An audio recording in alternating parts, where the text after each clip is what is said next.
Sveiki, mano vardas Viktorija. Prieš pusę metų su kolega Benediktu ryžtingai įžengėme pro Susisiekimo ministerijos duris. Ten gavome užduotį – ištirti susisiekimo sektoriaus inovacijų plėtros potencialą. Vos pradėję dirbti, supratome, kad temos apimtis didelė, o informacija išsibarsčiusi skirtingose kanaluose. Siekdami savo veiksmais sukurti kuo didesnį vertę sektoriui, projekto apimtyje pateikėme 5 sprendimus, kurių vienas, kaip matote, konfidencialus. Na, o dabar apie viską plačiau. 2023 m.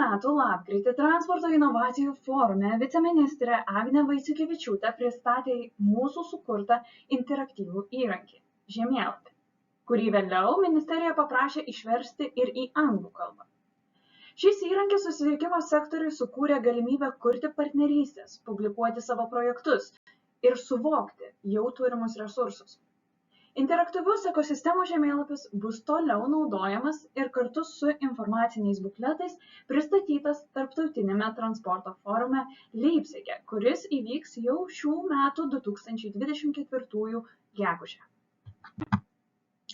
Siekdami ne tik veiksmų įgalinti, bet ir užnorinti susisiekimo sektoriaus dalyvius diegti inovacijas, sukūrėme 70 puslapių leidinį, kuris ministerijoje bus naudojamas reprezentacijai svečiams bei partneriams. Leidinyje nurodyti Lietuvos ir ES strateginiai tikslai, esama situacija ir įkvepiantis inovacijų pavyzdžiai Lietuvoje ir Europoje. Šiame leidinyje be įvardintų sektoriaus inovacijų temų skiriame dėmesio startuolių akceleravimo, aplinkosauginių produktų deklaracijų ir kitoms su inovacijų skatinimu susijusioms temams. Prie šių temų vėliau grįžome jau teikdami ir rekomendacijas.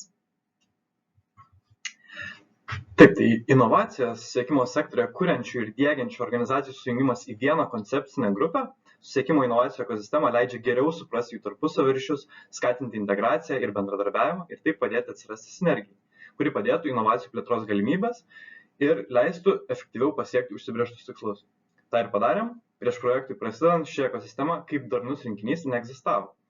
Tyrimo metu buvo sukurtas Lietuvos susisiekimo inovacijų ekosistemos modelis, kurį galite matyti dešinės skaidrės pusėje. Taip pat buvo nustatytos 5 ryškiausios inovacijų plėtros sritys, kurių tarpe populiariausias sritis yra duomenys, o mažiausiai populiari savivaldis transportas.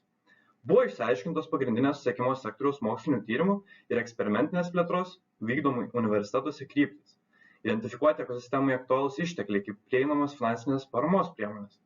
Ekosistemos apklausos metu sužinojome aktualiausias sektoriaus problemas, trukdančias diegti inovacijas, ir priskyrėme inovacijų diegimo kliūtis kiekvienam inovacijų diegimo lygiui. Plačiau apie šią ekosistemą galite paskaityti tyrimo dokumente, randamame Kurk Lietuvai interneto svetainėje. Tam, kad susisiekimo ministerija galėtų efektyviau spręsti identifikuotas problemas, o ekosistemą remtis geriausiamis užsienio ir Lietuvos praktikomis, parengėme rekomendacijas. Šiuo formatu nurodėme tikslius veiksmus reikalingus atlikti siekiant padidinti Lietuvos susisiekimo inovacijų potencialą, sprendžiant ekosistemos identifikuotas problemas ir skatinant naudingiausių susisiekimo inovacijų pritaikymą Lietuvoje. Šias rekomendacijas pristatėme susisiekimo ministrui ir ateities susisiekimo politikos grupiai. Rekomendacijų spektras yra itin platus, tačiau manoma, kad itin reikalinga yra: 1. Skatinti ir remti inovatyvių studijų programų kūrimą bei įgyvendinimą, bendradarbiaujant su švietimo įstaigomis ir transporto sektoriaus įmonėmis. Taip pat 2. Yra svarbu įvertinti galimybės centralizuotų transporto inovacijų klasterio ar inovacijų centro įkūrimo paramą. 3. Yra itin svarbu skatinti eismo duomenų tyrimų dirbtinio intelekto algoritmų, skirtų pagerinti eismo pralaidumą ir sumažinti taršą pritaikymą šalies miestus. Na, o mes savo ruožtu padėjome pirmus paskutinės rekomendacijos žingsnius ir inicijavome susitarimą tarp Lietuvos didmiesčio eismo reguliavimo įmonės ir multimilijardinės korporacijos nemokamam eismo reguliavimo projektui. Deja, kol kas daugiau apie jį pasidalinti negalime.